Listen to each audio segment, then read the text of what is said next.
siya'y 7 taong gulang, ang pamilya niya ay pinalayas sa kanilang tinitirhan dahil wala silang pambayad ng upa. Nung siya'y tumungtong na 9 na taong gulang, 9 years old, namatay ang nanay niya. Sa edad na 22, nawalan siya ng trabaho bilang store clerk at nagnais na pumasok sa law school, pero wala siyang sapat na pananalapi at walang sapat na pag-aaral. Sa edad na 23, siya ay nangutang para maging kasosyo sa isang negosyo ng maliit na tindahan. At nung siya ay nag-26 na taong gulang, 26, ay namatay ang kanyang partner. Iniwanan siya sa hindi umunlad na negosyo at baon sa utang na inabot ng maraming taon para bayaran. At sa edad na 28, matapos manligaw sa babae, sa loob ng 4 na taon, inaya niya itong magpakasal, pero tumanggi ang babae. Sino po sa inyo na busted na? Walang umamin, praise God. Pogi mo pala. Sa edad na 37, amen, sa ikatlong pagsubok, siya ay nahalal sa kongreso. Subalit, matapos lang ang 2 taon na hindi na siya nanalo. Sa edad na 41, ang kanyang 4 na taong gulang na anak na lalaki ay namatay. Parang 3 beses siyang namatay na. Sa edad na 45, siya ay tumakbo sa US Senate, pero natalo. Sa edad na 47, siya ay hindi napili para maging candidate sa pagka-vice-presidente. Sa edad na 49, siya ay tumakbo ulit sa Senado, pero natalo na naman. Gayunpaman, hindi siya sumuko. Nung siya ay nag-51 years old, siya ang naging ika-16 na presidente ng Amerika. Ang pangalan niya ay si Abraham Lincoln. Familiar po ba siya sa inyo? Grabe ang mga pinagdahanan niya. Ginamit ko po ito introduction at sigurado sa maraming pagkakataon ay naramdaman niyang sumuko na sa buhay, pero hindi siya pumayag.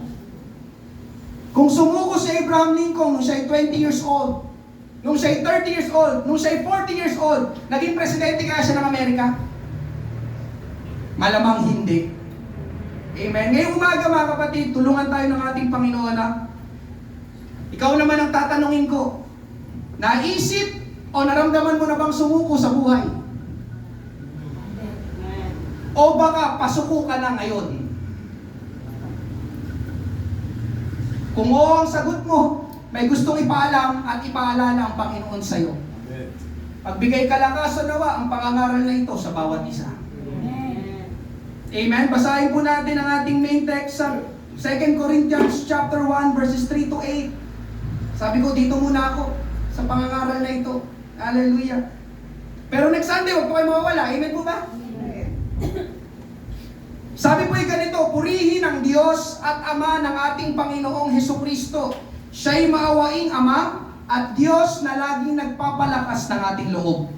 Pinalalakas niya ang ating loob sa lahat ng ating paghihirap para sa pamamagitan ng kalakasan ng loob na ibinigay sa atin ng Diyos ay mapalakas din natin ang loob ng ibang naghihirap. Sapagkat kung gaano karami ang mga paghihirap natin dahil kay Kristo, ganoon din karaming beses niyang pinalalakas ang ating loob. Kung naghihirap man kami, ito'y para mapalakas ang inyong loob at para kayo'y maligtas. At kung pinalakas man ng Diyos ang aming loob, ito'y para mapalakas din ang loob nyo. Nang sa ganoon ay makayanan ninyo ang mga paghihirap na tulad ng dinaranas namin. Verse 7, kaya malaki ang aming pag-asa para sa inyo dahil alam namin na kung naghihirap kayo tulad namin, palalakasin din ng Diyos ang inyong loob tulad ng sa amin. Mga kapatid, gusto naming malaman ninyo ang mga paghihirap na dinanas namin sa lalawigan ng Asia. Napakabigat ng mga dinanas namin doon, halos hindi na namin nakayanan at nawalan na kami ng pag-asang mabuhay pa. Pagpalain ng Diyos ang pagkabasa ng kanyang salita. Mangaral po ako, amen, sa paksang ito, have you felt like giving up? Have you felt like giving up? Nung nakaraang Thursday pa yon, morning prayer, may nag-pray dito. After ng morning prayer, lumapit siya sa aking umiiyak. Yan, nag-usap kami. Amen. Hallelujah. At hindi niya na alam ang gagawin sa kanilang mga nararanasan. Amen. Naramdaman mo na bang sumuko sa buhay? Sino po dito, yung kung magpapakatotoo ka lang, naramdaman mo ng sumuko sa buhay? Pwede ko pa makita yung kamay? Parang ayoko na. Amen? Ngayong umaga, kung hindi ito para sa'yo, itabi mo lang. Ulitin ko, itabi mo lang. Bakit, Pastor? Baka kasi dumating ang panahon na malagay ka sa ganitong kalagayan. Dalangin ko na ipaalala sa iyo ng banal na Espiritu ang pangangaral na ito. Tayo po'y manalangin muna, Panginoon. Marami pong salamat sa pangangaral ng iyong salita. Tulungan mong bawat isa, Panginoon, sa umagang ito. Mangusap ka, O Diyos. Gamitin mo ang aking labi, ang iyong anointing, ang iyong pagpahid, Panginoon. Ang malayong pagkilos ng banal na Espiritu sa aming kalagitnaan. Maging bukas ang puso ng bawat isa sa pagtanggap ng katotohanan ng iyong salita. Panginoon, hallelujah, kilala mo kung sino, Panginoon Diyos, ang mga nangihinat ng lulupaypay sa umagang ito na para bang ayaw ng magpatuloy sa buhay, Panginoon. Lord, hallelujah, lalabas kami muli mong pinalakas. Andang harapin ulit ang mga hamon ng buhay. Marami pong salamat, ito po aming panalangin sa pangalan ni Jesus. Lahat ay magsabi na, Amen! Palakpakan natin ang ating Panginoon. Praise God. Have you felt like giving up? Or have you ever felt like giving up? Naramdaman mo na bang sumuko sa buhay? Una po natin pag-usapan, the temptation to quit. Ang tukso na huminto, tumigil at sumuko. Alam niyo mga kapatid, ang Bible ay honest book. Ibig sabihin ng honest, tapat. Amen? Totoo. Dahil nga ito ang salita ng Diyos. Amen? At dahil ito po'y salita ng Diyos, ito po'y nagsasabi ng totoo at hindi po magsisinungaling sa atin. Amen. At marami po sa nakasulat at sinasabi ng Bible ay pwede tayong mahirapan sa buhay na ito. Amen? Hindi po yung tinago sa atin ng Panginoon sa pamamagitan ng kanyang salita. At gusto ko pong malaman ng bawat isa, dahil baka hindi mo pa alam, kahit tinanggap mo na ang Panginoong Hesus sa iyong buhay, ay hindi ka pa rin exempted sa mga problema ng buhay. Amen? Na para bang kapag tinanggap mo ang Panginoon lagi nakaprotekta sa iyo, na kapag merong darating na problema, itataboy niya. Kapag dumadating si Satanas, sasampalin ng Panginoon. Anong ginagawa mo na naman dito? Lumayas ka! Alam niyo mga kapatid, hindi palaging ganun. Amen? Kahit nasa Panginoon na tayo, makakaranas pa rin ng mga problema at hindi magagandang pangyayari. Can you say amen? Amen. Alam niyo mga kapatid, ang totoo, God did not promise a perfect life. Pakita mo sa akin kung may pinangako ang Diyos ng perfectong buhay. God never promised an easy life. Hindi nangako ang Diyos ng madaling buhay. Amen? Kaya, kung inaakala mo kapag tinanggap mo ang Panginoon, magiging madali ang buhay mo, magiging smooth sailing, mga kapatid sa ating Panginoon, I tell you, nagkakamali ka. Madidismaya ka lang. Amen? Ang Bible po ay punong-puno ng mga kwento ng tao na nahirapan o sobrang nahirapan sa buhay. Kahit pa sila ay mga naging mananampalataya na kahit pa, amen, sila ay sumunod sa ating Panginoon. Narito po si Apostol Pablo, siya pa ang sumulat nitong 2 Corinthians.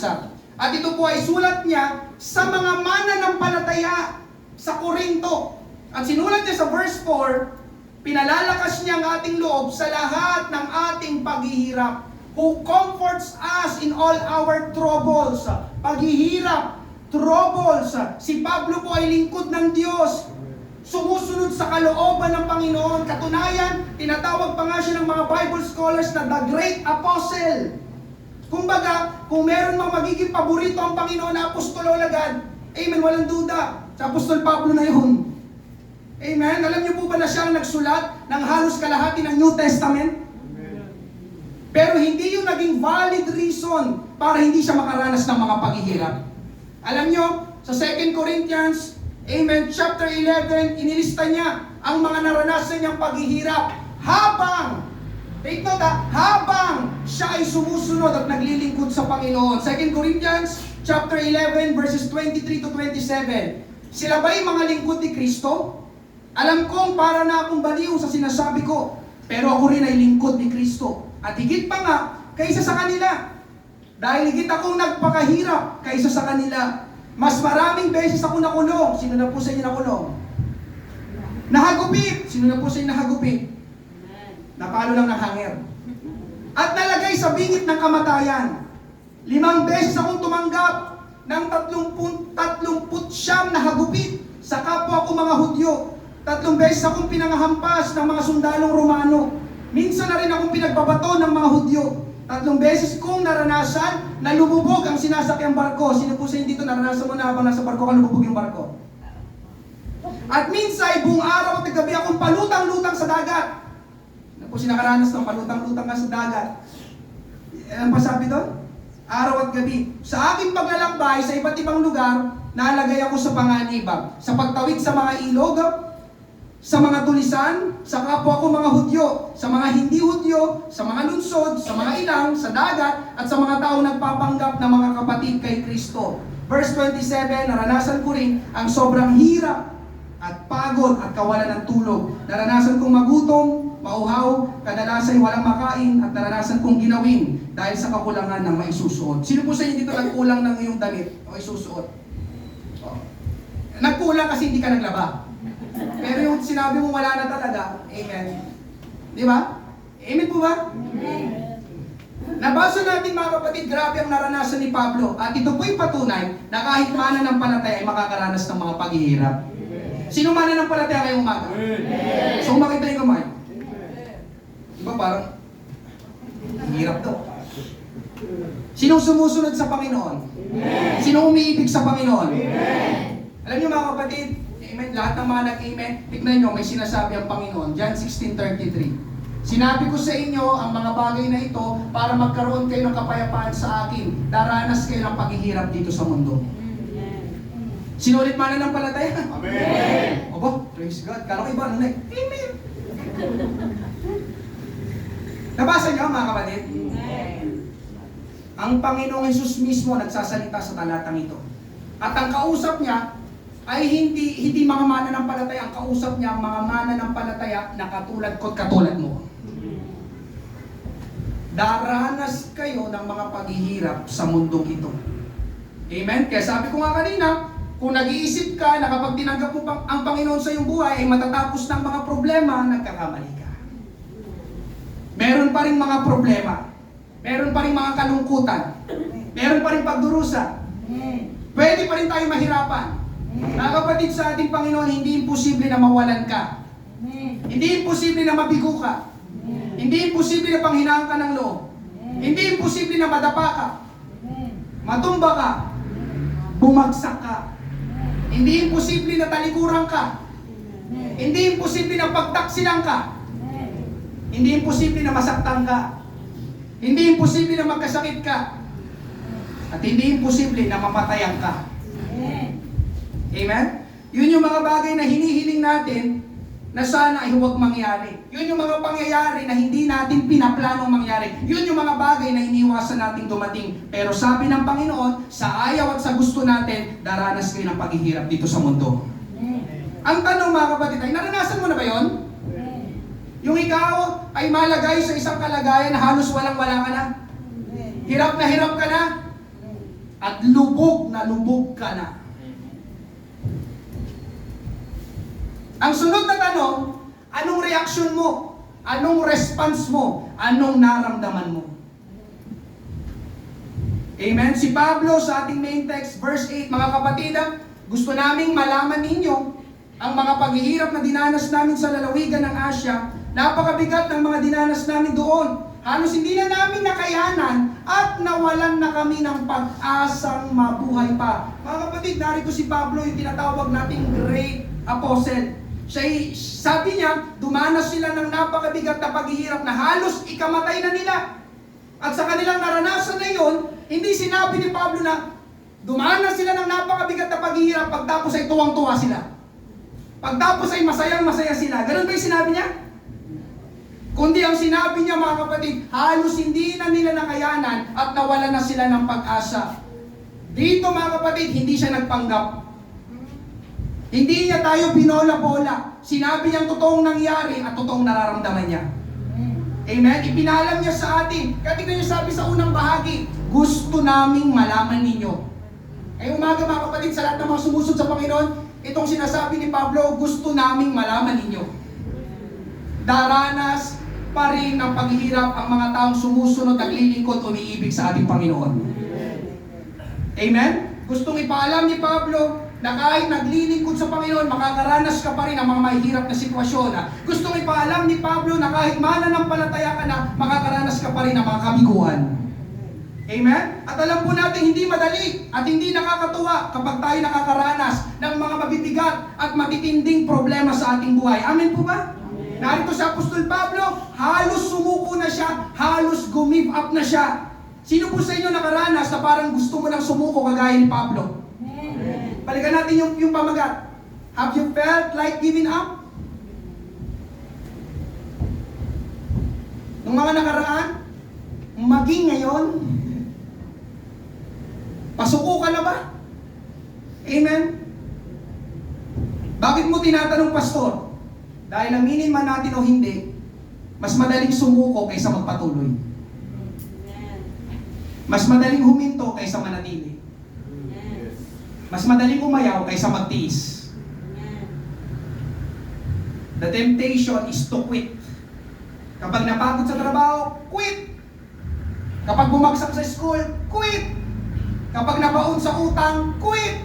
Kapag nasaktan sa pag-aasawa, quit. Kapag nahirapan sa ministry, quit. Dahil mas madaling mag-quit. Tama ba? O ako na nakakaranas ng ganon? Kasi ako lang tao dito. Amen po ba? Mas madaling mag-quit. Ayawan na. Yun ang natural tendency ng tao, mga kapatid. Lalo na, pakinggan mo ito, lalo na kung sabay-sabay ang mga problema. Amen. Alam niyo mga kapatid, yung sino dito yung sa kapanahunan ni Brother Ogie, kapanahunan ni Brother. Yung si ano, yung sino yan, si Bruce Lee ba yun, di ba? Di ba? Ang dami niyang kalaban, 20, di ba? Tapos isa-isa lalapit sa kanya, pa, pa, pa, pa! Sa isa, yung isa lalapit, di ba? Pa, pa, pa! Tapos yung ginagawa ng 18, puro ganun lang. Hinihintay na lang isa matalo. Mga kapatid, sa totoong buhay, hindi totoo. Minsan yung 20 na yun, sabay-sabay ka nilang atakihin. Hindi yung isa-isa.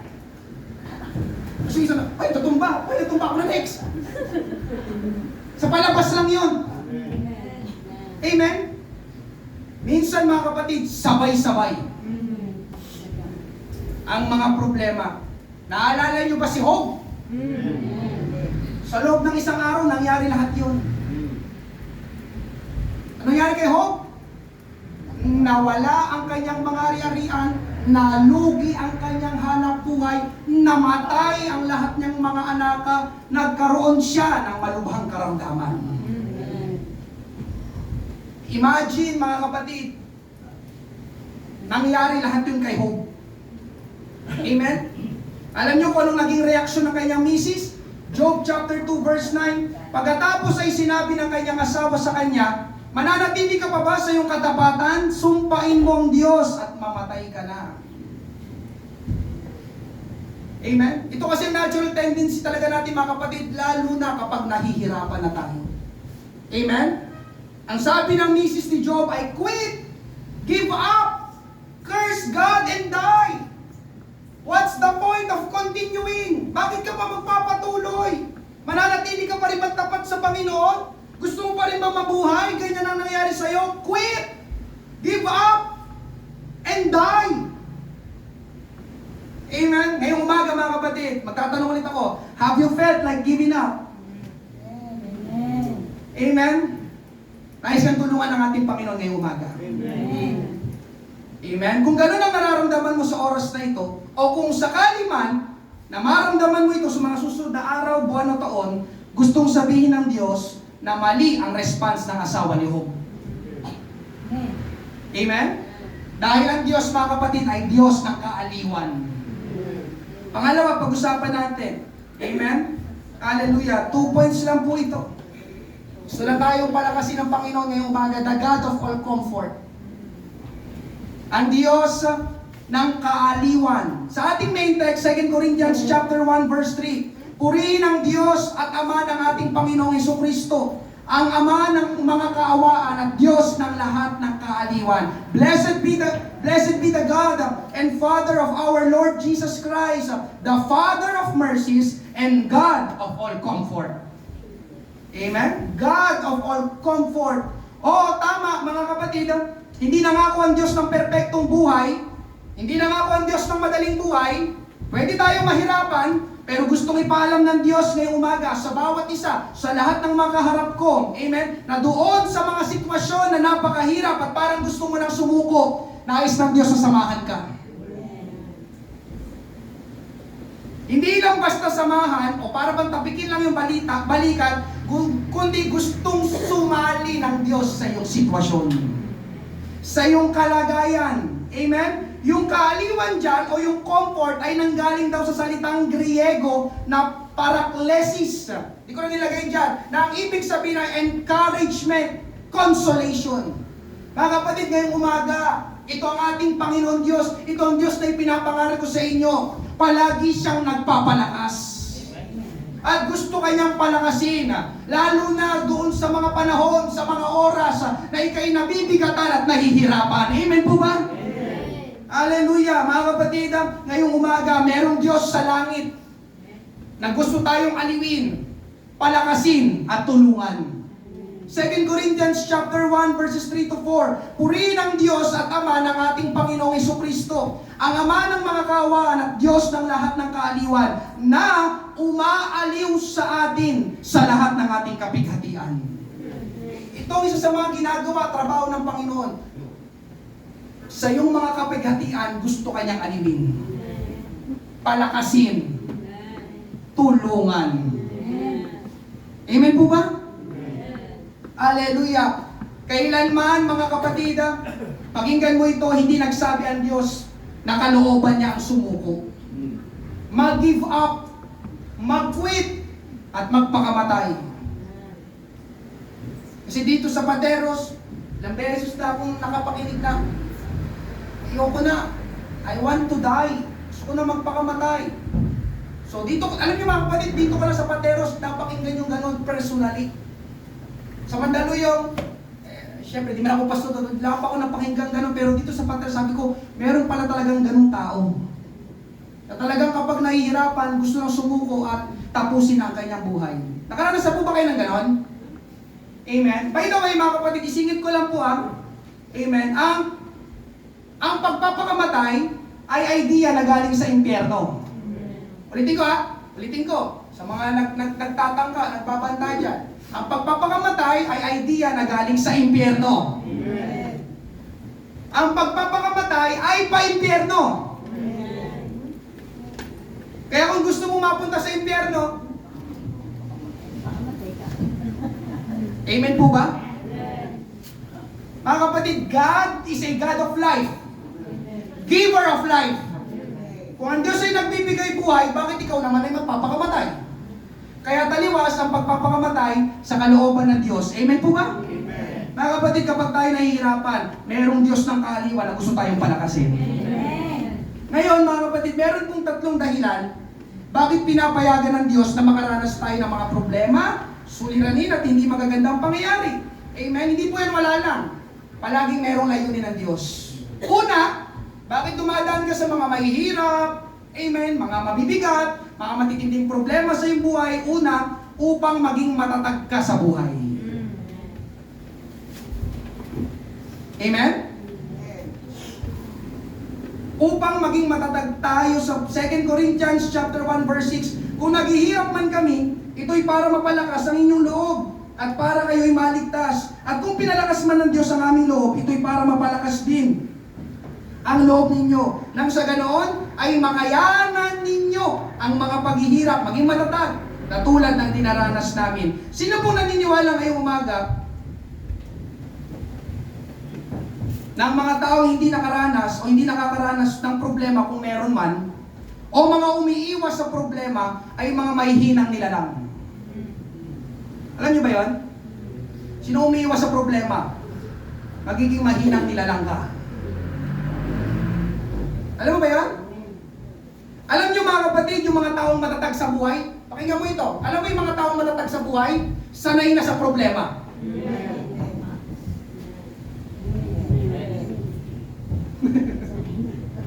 Tama o tama? Tama.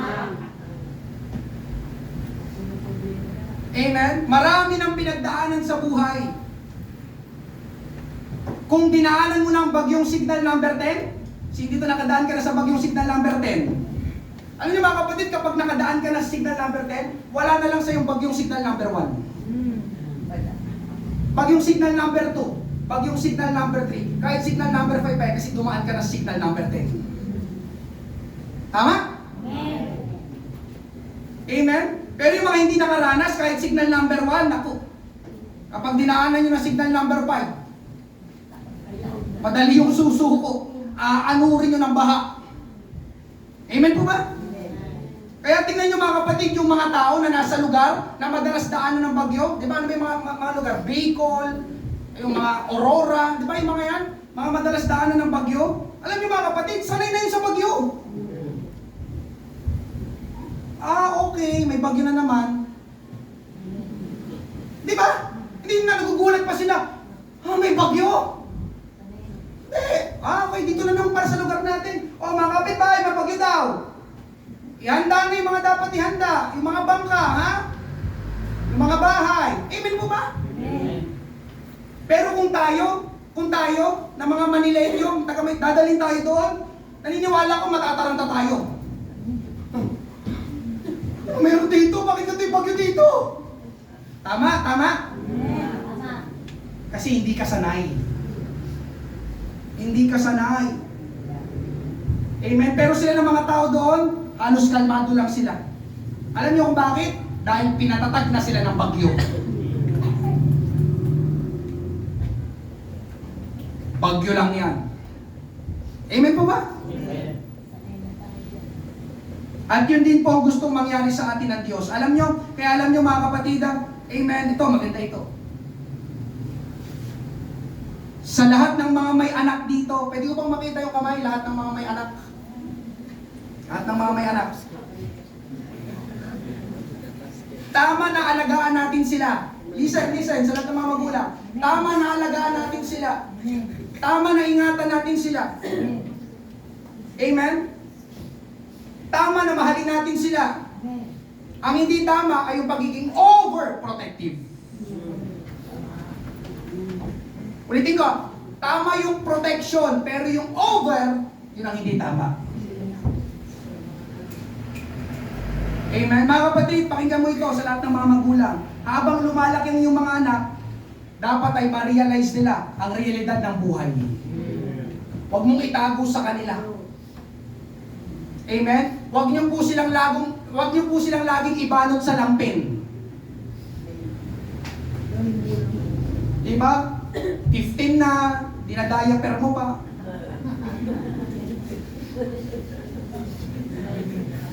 Huwag niyo silang babyhin. Yun.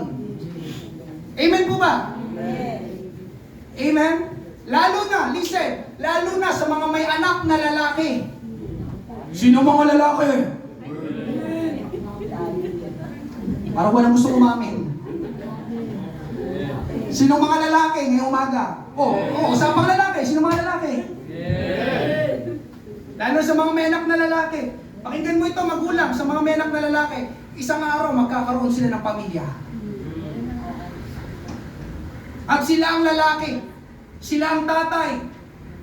Ang tatay, ang tawag sa atin ay haligi ng pamilya o tahanan. Alam niyo pong haligi? Poste. Pero ngayong umaga, paano silang magiging haligi o poste kung mahina sila? Alam niyo ang poste? Ang poste ang nagpapanatili ng tayo ng bahay para hindi bumagsak. Ano kaya may poste? Para hindi bumagsak agad itong bahay na ito. May nakasuporta. Ganun ang lalaki, ganun ang tatay. Haligi ng tahanan. Amen po ba? Amen. Pero paano silang magiging matibay? Paano silang magiging matatag kung hindi sila natuto sa buhay? Amen. Kung iniiwas natin sila sa mga problema. Di ba kapag nadapayo yung anak, nauna ka pang umiyak.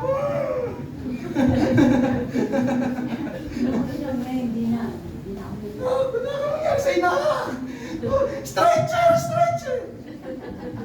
Hoy! Okay mo ha? Mga kapatid, pakinggan mo ito. Yun nga, sa mga may anak na lalaki, kapag naging overprotective tayo sa kanila, magiging mahina sila. Lalaki ang mga utoy.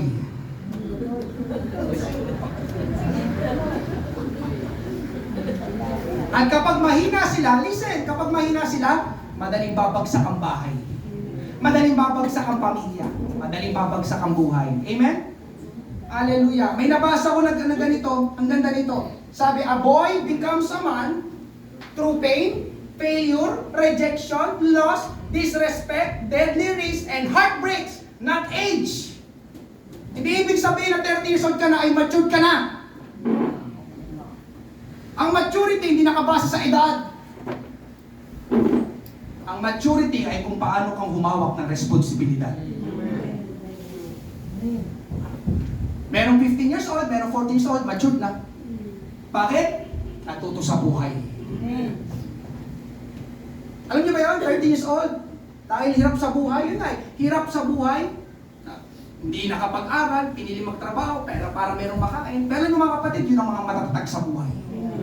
Tama? Habang lumalaki yun, alam nila kung paanong harapin ang buhay. Ang mga hamon, sanay na ako dyan. Dati nga, asin na kinakain namin eh. Ngayon pa? Amen po ba? Kaya sa mga magulang na narito, lalo na kung lalaki ang iyong anak.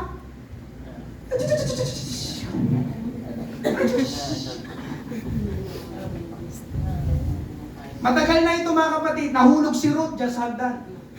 Lado na si Bas, pag po dito, nakita pa ata nung nila Julie. Amen. Siyempre, umiyak. Lumapit agad ako, tinayo ko siya. Pero habang pagtayo ko sa kanya, siyempre, bilang magulang, concerned din. Pero alam niyo mga kapatid, napangiti lang ako. Hindi dahil nalaglag siya, nalaglag, hindi dahil nalaglag siya, kundi ang naiisip ko ng oras na yon, listen, it's part of life. Parte ng buhay yan. Sabi ko sa kanya, part of life. At least, mga kapatid, listen, naranasan niya ang pakiramdam ng mahulog sa hagdan. Masakit pala. Naniniwala ako mga kapatid, simula nun hindi ko na siya nakitang nahulog sa hagdan. Bakit? Dahil natuto na siya. Masakit pala at mag-iingat na siya sa tuwing bababa siya sa hagdan. Amen po ba? Hindi. Kinayo ko lang sa simple lang. Tama na. Babae pa yung anak ko ha. Ikaw, lalaki anak mo baka. Tandaan mo, lalaki yan, bubuo ng sariling pamilya. Amen po ba? Hallelujah. Mga kapatid, pakinggan mo ito. Sa mga problema, dito tayo natututo. Sa mga problema, dito tayo tumatatag. Yun ang nangyari kina Pablo. Ikalawa, mga kapatid, bakit nagbibigay ang Diyos ng mga mahihirap na kalagayan upang matutunan natin na mas magtiwala pa sa Diyos. Binanggit yun ni Pablo, tignan nyo sabi sa verse 9. Ang akala namin noon ay katapusan na namin. Nawala na siya ng pag-asa. Ngunit, nangyari ang lahat ng iyon para matuto kami na huwag magtiwala sa aming sarili, kundi sa Diyos na siyang bumubuhay ng mga patay. Amen. Sinabi niya, di ba? Amen? Alam niyo mga kapatid, ang totoo, may mga tagpo kasi sa ating buhay, lalo na kung maganda ang mga nangyayari, hindi tayo nagtitiwala sa Diyos. Kasi magandang mga nangyayari, amen, hindi natin kailangan ng Panginoon, hallelujah, hindi tayo lumalapit sa Panginoon, pero gusto ko sabihin sa inyo ngayong umaga, hindi natutuwa ang Diyos sa ganun. Kaya alam niyo, ang gagawin minsan ng Panginoon, padadaanin tayo sa mga mahihirap na problema na hindi natin kaya na nakakaubos ng pag-asa. Sabi ni Pablo, akala ko katapusan na namin. Amen? At yung mga matitindi, mabibigat na problema na yon, mga kapatid, alam niyo bakit pinapahintulutan pa minsan ng Panginoon? Sapagkat yung mga problema na yon ang magdadala sa atin sa church. Yung kabagsakan na yon ang magtutulak sa atin na tumawag sa Panginoon. Yung sakit na yon ang magtutulak sa atin na hanapin ang Panginoon. At yung kabiguan na yon ang magtuturo sa atin, amen, na magtiwala sa Panginoon. Kagaya ng nangyari ulit kay Pablo, siyang pinag-uusapan natin ngayong umaga. Amen? Siya'y makapangyarihang ginamit ng Diyos.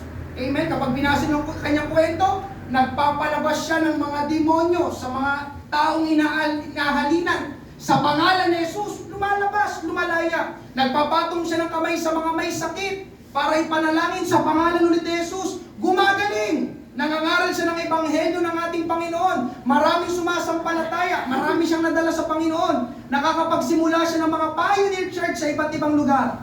At dahil po sa lahat ng iyon, kalikasan ng tao, pwedeng magmalaki ang puso ni Pablo. Kaya dinadalhan o pinadadaan siya ng Diyos sa mahirap na kalagayan na parang ikamamatay na niya. Bakit? Alam niyo bakit mga kapatid? Para maunawaan ni Pablo na tao pa rin siya. Siguro sabi ni Pablo, amen, akala ko alam ko na lahat. Akala ko kaya ko ng lahat. Hindi pala. Kailangan ko pa rin ng Panginoon. Kaya nasabi niya sa verse 9, nangyayari ang lahat ng iyon, yung mga problema, yung mga mahihirap, yung mga matitindi, mabibigat, amen, na sitwasyon sa kanyang buhay, para matuto kami na huwag magtiwala sa aming sarili, kundi sa Diyos. Alam niyo mga kapatid, ganoon din sa atin. Sa mga mahihirap, mabibigat na problema sa buhay, doon natin nare-realize, amen, hindi ko pa pala alam ang lahat. So hindi ko alam mo ng lahat. Hindi ko pa pala kaya ang lahat. Pwede pa rin pala akong bumagsak. Pwede pa rin pala akong mawalan. Totoo, kailangan ko nga ang Panginoon sa aking buhay. Amen? Alam niyo mga kapatid, nais ng Panginoon na magtiwala tayo sa Kanya dahil merong magagawa ang Panginoon na hindi natin magagawa. Amen po ba? At dahil kailangan natin ng Panginoon, dapat tayong palaging tumawag sa Panginoon para humingi ng tulong. Ang ganda ng sinabi sa Psalms 121 verses 1 to 2. Tumitingin ako sa mga bundok, saan kaya nanggagaling ang aking saklolo? Verse 2, ang tulong para sa akin ay nanggagaling sa Panginoon, na gumawa ng langit at ng lupa. I lift up my eyes to the mountains. Where does my help come from? My help comes from the Lord, the maker of heaven and earth. Amen. Pansinin niyo mga kapatid yung sinabi dito. Tumingin sa bundok o tumitingin sa bundok. Ang bundok ay mataas na lugar, tama? Amen. Ito'y naglalarawan na ikaw ay nasa baba at titingala ka para tumingin sa bundok. Wala naman siguro, nakatingin ako sa bundok. Nakatingin ako sa bundok. Amen. Ano pong ibig sabihin nito mga kapatid? Ang nagsulat nito, sigurado, amen, siya ay nasa mababang kalagayan ng kanyang buhay. Alam niyo mga kapatid, may oras, mapupunta tayo sa mababang kalagayan. Yung lowest point, lowest part ng iyong buhay, sinabi ko na kanina, hirap na, wala na, sadlak na. Ano ba isa? Sahid ba yun? Sahid na? Sahid na? Sino sa inyo nakaranas ng gano'n? Wala na, sahid na. Alam niyo mga kapatid, kapag tayo napunta sa ganung kalagayan, ang sabi ng talata nating binasa, tumingala sa bundok. Ang pinapahiwatig dito, tumingin ka sa Panginoon. Amen. Nasa baba ka, tingin ka sa Panginoon. Bakit? Dahil may tulong mula sa Panginoon. Where does my help come from? My help comes from the Lord. Mga kapatid, ito po'y paglalarawan ng pananalangin. Itong tagpo na ito, may, amen, paulit-ulit ko po itong sinasabi. Diba, tuwing announcement, kaya lang yun nga, na-overlook na lang natin. Mga kapatid, napakahalaga po ng panalangin. Bakit? Dahil kalakasan po sa atin ang panalangin. Ang panalangin, pagtitiwala at pagdepende sa Diyos. Amen po ba? Hallelujah! Kaya lagi ko po itong sinasabi sa inyo. Pastor, bakit ba kasi panalangin? Nasabihin ko po sa inyo isang dahilan. Alam niyo ba mga kapatid, na kahit ang Panginoong Hesus na nung siya'y nalagay sa sitwasyon na napakahirap, siya'y nanalangin? Sino nakakaalam nun? Saan natin makikita yon? Matthew 26:36-39. Pagkatapos, pumunta si Jesus kasama ang mga tagasunod niya sa lugar na kung tawagin ay Gethsemane. Pagdating nila roon, sinabi niya sa kanila, maupo muna kayo rito, pupunta pupunta ako sa banda roon upang manalangin. Isinama na si Pedro at ang dalawang anak ni Zebedeo, nagsimulang mapagabag at maginagpis ng lubos si Jesus. Pansinin niyo yung kanyang anak, yung kanyang nararamdaman, yung kanyang sitwasyon dito. At sinabi niya sa kanila, para akong mamamatay sa labis na kalungkutan. Dito lang kayo at magpuyat. Lumayo siya ng kaunti, lumuhod at nanalangin. Ama ko, kung maaari po, ilayo niyo sana sa akin ang mga paghihirap na darating, ngunit hindi ang kalooban kong masunod, kundi ang kalooban ninyo. Ito yung tagpo, mga kapatid, na dumating ang oras na kailangan ng ganapin ng ating Panginoong Hesus sa kanyang pinakamisyon dito sa lupa. Ang ipako sa krus para bayaran ang kasalanan ko at kasalanan mo. Amen po ba? Amen. At hindi po yun madali. Ramdam niyo ba yung tono ng Panginoon habang sinasabi niya ito? Ano sabi niya? Para akong mamamatay sa labis na kalungkutan.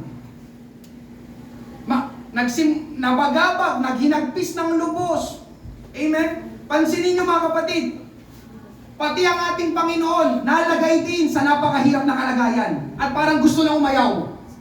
Pansinin niyo yung kanyang tono dito ng pananalita. Amen? Kaya anong ginawa niya? Anong ginawa ng Panginoon? Anong ginawa niya? Nanalangin ang ating Panginoong Hesus. Jesus Himself, the very Son of God, praise! Nanalangin. Ang tanong ngayong umaga,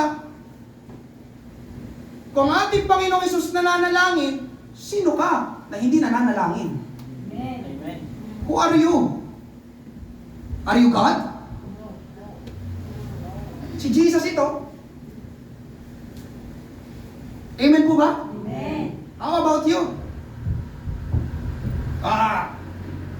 Bakit kailangan ko manalangin? Kaya ang hina mo. Kaya nangihina ka. Amen po ba? Amen. Pastor, nananalangin naman ako. Bakit hindi kita nakikita dito sa church tuwing umaga sa morning prayer? Pastor, sa bayan ko nananalangin. Nabasa natin, si Jesus may pinupuntahang lugar. Amen po ba? At doon siya nanalangin. Kaya mga kapatid, in-encourage ko bawat isa, yung pananalangin, every morning prayer, hindi yung religious activity lang. Hindi yung programa lang ng church. Amen? Ang panalangin ay kalakasan sa mga mananampalataya. Kausap mo ang Panginoon, hindi mo kausap mga katabi o tao. Ang Panginoon. Amen? Hindi ka dun yung parang, Ginoong Maria lang. No! Usapin mo ang Panginoon, heart to heart. Anong nararamdaman mo, sabihin mo. Anong kailangan mo, sabihin mo. Amen po ba? Amen. Alam niyo mga kapatid, amen, sa panalangin, doon tayo palalakasin ng ating Panginoon. Luke 22:43-44. Nagpakita sa kanya ang isang anghel mula sa langit at pinalakas siya. Amen? Hallelujah! Ito po yung parallel story ng Matthew 36. Ito po yung pagpapakita na nagpapalakas ang Diyos kapag tayo nananalangin. Kaya alam niyo mga kapatid, amen, kapag lalong nahihirapan, lalong manalangin. Ulitin ko, kapag lalong nahihirapan, lalong manalangin. Amen. Kamusta? Amen? Alam niyo, ang sarap manalangin. Ang sarap. Every morning, ang sarap. Kausap ko ang Panginoon. Lord, thank you for this day. Lord, hindi ko alam ang mangyayari sa araw na ito. Tulungan, gabayan mo ako. Amen po ba? Amen. Amen? Lalong manalangin upang lalo tayong mapalakas ng Panginoon. Ikatlo mga kapatid, hallelujah, bakit tayo pinapadaan ng Panginoon sa mga mahihirap na sitwasyon sa ating buhay upang maging patotoo, testimony tayo sa iba. Maging testimony tayo sa iba. 2 Corinthians 1 verse 4, 6-7, pinalalakas niya ang ating loob sa lahat ng ating paghihirap para sa pamamagitan ng kalakasan ng loob na ibinigay sa atin ng Diyos ay mapalakas din natin ang loob ng ibang naghihirap. Verse 6, kung naghihirap man kami, ito'y para mapalakas ang inyong loob at para kayo maligtas. At kung pinalakas man ng Diyos ang aming loob, ito'y para mapalakas din ang loob ninyo nang sa ganoon ay makayanan ninyo ang mga paghihirap na tulad ng dinaranas namin. Kaya malaki ang aming pag-asa para sa inyo dahil alam namin na kung naghihirap kayo tulad namin, palalakasin din ng Diyos ang inyong loob tulad ng sa amin. Kaya pala tayo pinalalakas ng Panginoon mga kapatid sa ating mga mahihirap na pinagdadaanan. Kaya pala tayo pinagpapatuloy ng Panginoon sa buhay para ang ibang tao ay mapalakas din. Amen. Para sila ay matuto din. Para sila ay magpatuloy din sa buhay. Paano? Sa pamamagitan ng iyong karanasan. Amen po ba? Hallelujah! May narito si Pablo, mga kapatid, sobrang nahirapan kami. Pero sabi niya dito, pero nakalampas kami. Nakaya namin, napagtagumpayan namin, at magagawa nyo rin. May testimony siya, may nasasabi siya dahil may naranasan siya. Alam niyo mga kapatid, yun ang nais ng Panginoon, maging testimony ang iyong buhay. Maging halimbawa ang iyong buhay, maging pagpapala ang iyong buhay sa ibang tao. Alam niyo mga kapatid, ang pag-quit, ang pag-give up, wala kang makukuha inspirasyon doon. Ladies and gentlemen, narito isang tao, siya'y gumibap na sa buhay. Palakpakan! Ganon? Ganon ba yan? Ganon ba yan? Grabe, nakaka-inspire, nag-quit siya. Nakaka-motivate. Ganon ba yan? Ang nakaka-encourage, ang nakaka-motivate, yung taong dumaan sa sobrang paghihirap, pero napagtagumpayan niya. Amen. Tama? At isang araw, mga kapatid, yun naman ang ikukwento mo sa ibang tao. Merong illustration dito, merong matandang palaka na tinipon niya ang mga tadpoles o yung maliliit na palaka at nagsimula siya magkwento, tinipon niya yung mga tadpoles. Sabi ng matandang palaka, meron daw isang farmer na ginagatasan ng mga alaga niyang baka at yung gatas na nakukuha ay nilalagay sa malalaking container. At ito namang mga palaka, hilig nilang tumalon papunta doon sa takip ng container para mag-standby at manood ng mga dumadaang sasakyan. Yung mga palaka nanonood daw, nakapatong sila doon sa mga container. Isang araw, nakalimutan ng farmer na takpan ng container ng pinaglagyan ng gatas. Kaya pagtalo ng dalawang palaka, pareho silang nahulog sa loob ng container. Amen, na merong lamang gatas. At alam natin mga kapatid po yung gatas, yung ano yan, parang medyo malapot. Kaya nahirapan silang kumilos at tumalon. Pero sinubukan nila ng sinubukang sumipa. Pero hindi sila makaangat at makalabas. Hanggang sa sumakit na o namulikat ng kanilang binti, kakapilit na sumipa at tumalon. Sabi nung isang palaka, this is useless. Bakit pa natin ipipilit? Wala na. Pero sumagot yung palaka na kasama niya doon sa loob ng container, hindi tayo pwedeng sumuko, mamamatay tayo. Kaya sinubukan pa rin nila, amen, nang sumipat, pinilit tumalon, pero napagod na talaga yung isang palaka at tumigil na. Hanggang sa unti-unti nang lumubog yung palaka doon sa gatas, nalunod, at namatay. Ngayon, ano naman po nangyari doon sa isang palaka? Curious sa tanong ng mga tadpoles. Sumagot yung matandang palaka, yung isang palaka ay nabuhay. At siya ang nagkukwento sa inyo ngayon. Nakuha niyo po ba yung kwento? Amen. Sabi ng matandang palaka, hindi ako sumuko. Sumipa ako ng sumipa, pinilit kong tumalon, hanggang sa yung malapot na gatas naging butter. Diba yun yung butter? Sa gatas? Ibig sabihin, tumigas yung gatas. Naging butter, kaya nakatalon yung palaka papalabas. Ang moral ng storya, simple lang, huwag sumuko. Diyan pa po ba kayo? Amen. Nabuhay yung palaka at naging blessing ang kanyang buhay at karanasan sa iba dahil hindi siya sumuko. Amen? Panguli mga kapatid, katulad ng last Sunday, magkaroon tayo ng tamang pananaw. Para hindi ka kagad panghinaan ng loob, para hindi ka kagad sumuko. Pastor, ano yan? Ano yung tamang pananaw? Pakinggan mo ito. Hindi lang ikaw ang nakakaranas ng nararanasan mo ngayon. Tama ba? Ikaw lang? Oo. Grabe ka naman ka-special kung ikaw lang. Amen po ba? You are not the only one experiencing what you are experiencing right now. Hindi lang ikaw. Amen po ba? Hindi lang ikaw nakakaranas ng ganyan. Amen? Kapag pumasok sa isip mo, hindi ako lang talaga nakaranas ng ganito. Kasinungalingan ng dyablo. Sinungaling ang dyablo. 1 Peter 5:9, alalahanin ninyong hindi lang kayo ang naghihirap, kundi pati ang mga kapatid ninyo kay Kristo sa buong mundo. Buong mundo. Nararanasan din nila ang mga paghihirap na ito. Amen po ba? Amen. Ang totoo pa nga mga kapatid, amen ang totoo ngayong umaga? Amen? Para hindi ka madaling sumuko, bumigay. Merong mga tao na mas malala, mas mabigat, mas mahirap ang nararanasan kaysa sa iyo. Amen. Ulitin ko, meron pang mga tao na mas mahirap, mas malala, mas mabigat ang nararanasan kaysa sa nararanasan mo ngayon. Narinig niyo na ba yung pangalang Helen Keller? Familiar ba sa inyo? Helen Keller. Siya po ay nakatira sa number 41 Pitango Street. Siya po ay taga-Amerika, mga kapatid. Nung siya ay 1 year and 7 months, siya po ay nagkaroon ng malubhang karamdaman na nagresulta ng kanyang pagkabingi at pagkabulag. Ulitin ko siya ay bingi at bulag. Isa pa, siya ay bingi at bulag. Imagine, kaya mo bang mabuhay na wala ka naririnig at wala ka nakikita? Sino sa inyo? Kaya ko ng pastor. Yun si Helen Keller. Kung tayo nasa kalagayan niya, baka sumuko na tayo. Wala ka naririnig, wala ka nakikita. Ano yun?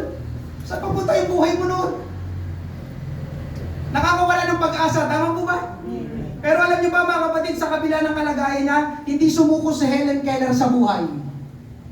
Katunayan, nag-aral siya. Si Helen Keller walang naririnig, walang nakikita. Nag-aral siya at nakapagtapos ng pag-aaral. Ito pang matindi. Gumraduate siya na cum laude.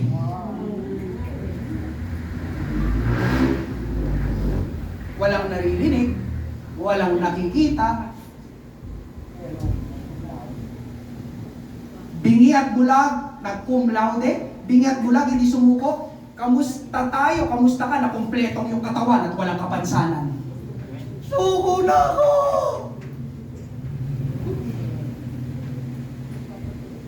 Diyan pa po ba kayo?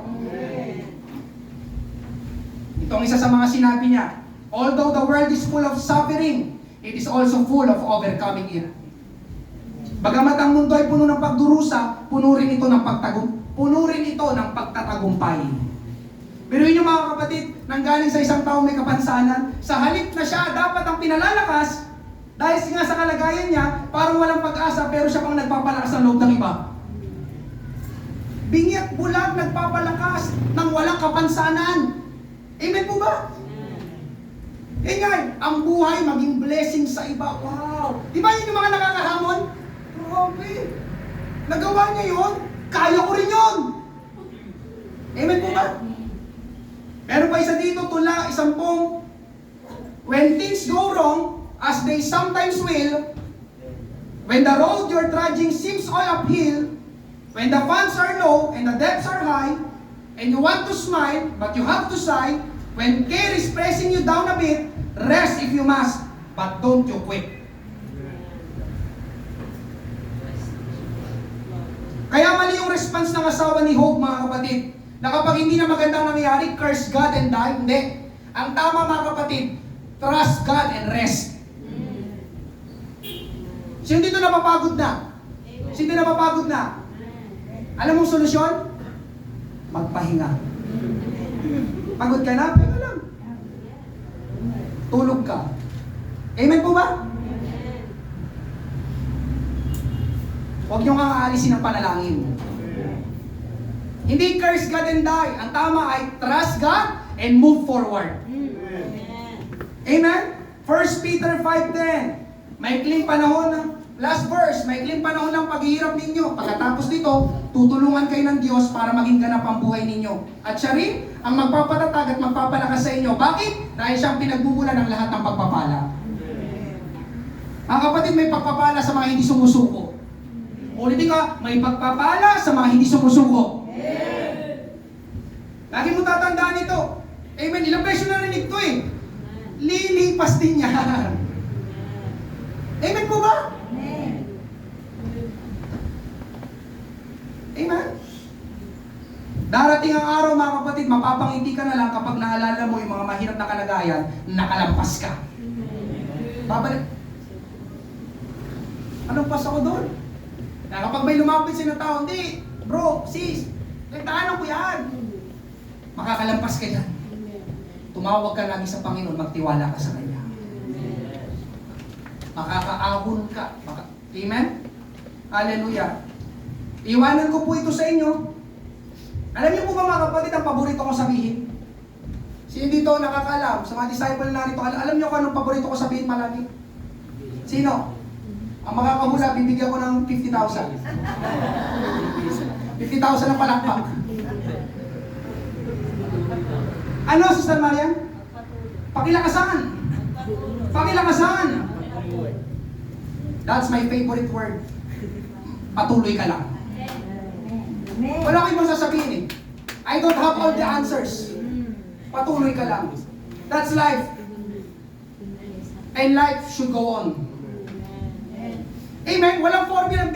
Okay, step 1, matulog ng 8. Wala. Gusto paano makalampasan?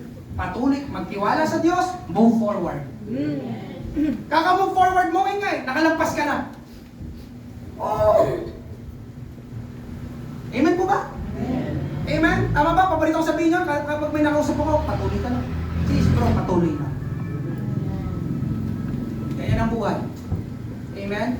Hindi ako si Jesus. I don't have all the answer. Yun lang lagi ang pagpapalak, patuloy lang. Mabuti ang Panginoon. Mabuti, yun lagi ang favorite ko, ano ko, words ko. Amen po ba? Kung nag-ianap ng eksaktong formula, walang formula ang binigay ang Bible, basahin mo. Eh umaga mga kapatid, have you felt like giving up? Humingi ng tulong sa Panginoon. Nagpapalakas ang Panginoon. Patuloy lang sa buhay. Amen? Diyan ka tatatak. Diyan ka matututo.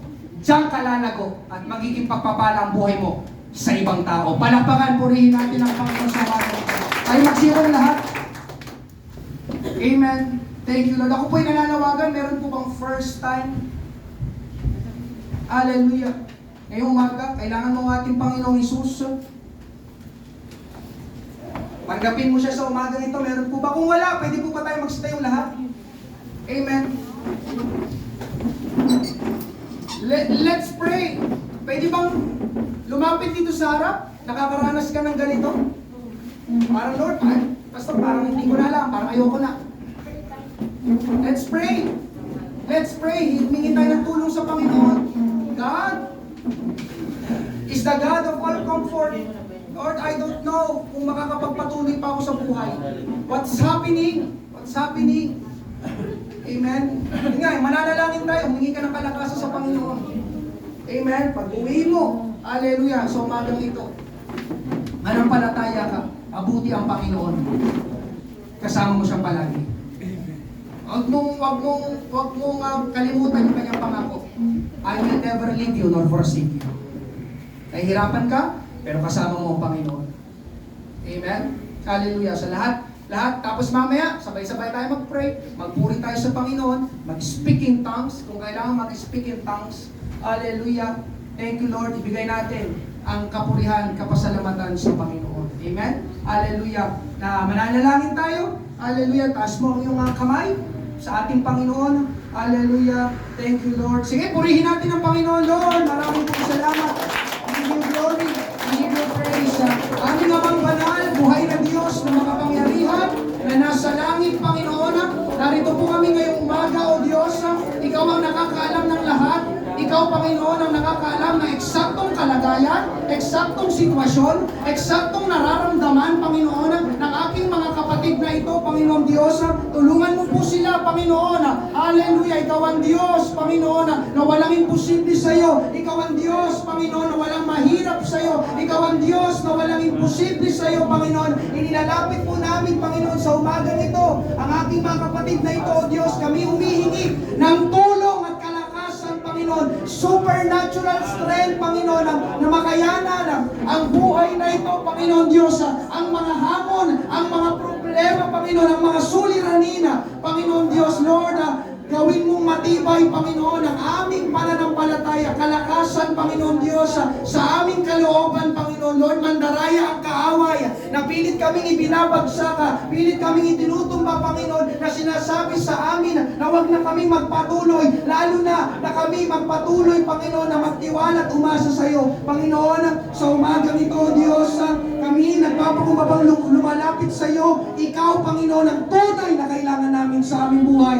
Tunay na wala kaming magagawa. Panginoon, kung wala ka sa amin. Salamat sa mga salita mong nahayag, Panginoon, ngayong umaga. Lord, magpakilala ka sa bawat isa. Reveal yourself to us, Panginoon. Ipakilala mo ang iyong tunay na kayang gawin, ang iyong katangian, ang iyong kalikasan, Panginoon Diyos. Hallelujah. Ang iyong pagiging mapagbigay, our provider, our healer, Panginoon Diyos, our Lord, our Savior, Panginoon. Marami pong salamat, Lord. Lalabas kami sa umagang ito, kinatagpo mo ang pangangailangan ng bawat isa. Marami pong salamat. Ito po ang aming panalangin sa makapangyarihang pangalan ni Jesus. Lahat ay magsabi na, Amen. Purihin natin ang Panginoon, Lord. Maraming salamat. Ribo-bobo, sana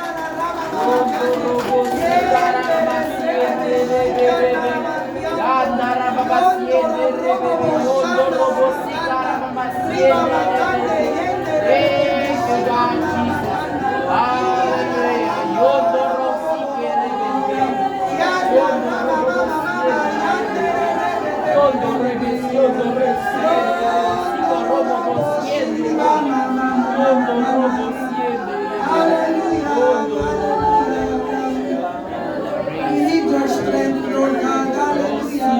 Salamat, salamat sa kalakasan, O Diyos. Salamat sa pagpapatibay at pagpapatatag ng aming kalooban, Panginoon.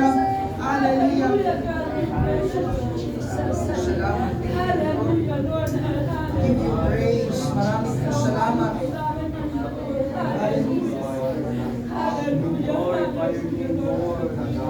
Yes.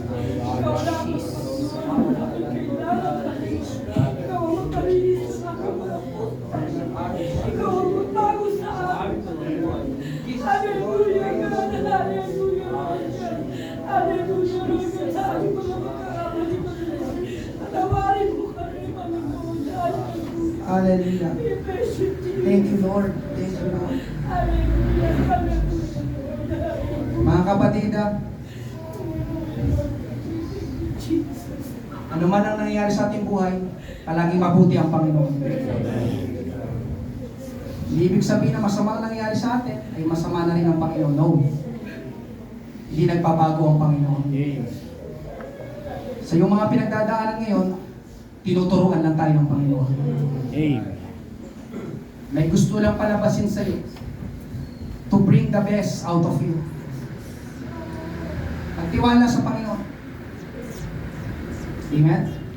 Iwanan ko sa inyo salitang ito, magpatuloy lang. Amen. Life must go on. Tuloy. Amen? Quitters are not winners. Wala nagtatagumpay sa pag-quit, sa pag-give up, sa pagsuko. Gusto ng Panginoon magpatuloy. Laging tumawag, Lord, nangihina na ako. Nalangin, tawag sa Panginoon. Lord, kailangan ko ng kalakasan mo yun. I believe, mga kapatid, palalakasin ka ng Panginoon. Tapos ganun ulit, bangon, lakad, tuloy sa buhay. Amen? Hallelujah. Kalabas tayo ngayong umaga. Pinalakas, pinagtagumpay ng Panginoon. Palakpakan natin ang Panginoon. Thank you, Lord. Hallelujah. Mabuti ang Panginoon. Makapal ka po sa inyong buwan at magtapos po tayo sa panalangin. Brother Rocky. Maraming salamat po, Panginoon Jesus. Ngayon po yung ay ngayon at ang halip, Panginoon. Lord, gabayan mo ang aming mga sarili, Panginoon, sa pag-uwi, Panginoon. Lord, at ibigay mo sa amin ang iyong kagalakan, Panginoon. Maraming salamat po sa pangalan ni Jesus. Amen. Praise God. Hallelujah. Maraming salamat po sa bawat isa. Ngayong umaga, amen. Lumabas tayo nakangiti sapagkat pinalakas tayo ng ating Panginoon.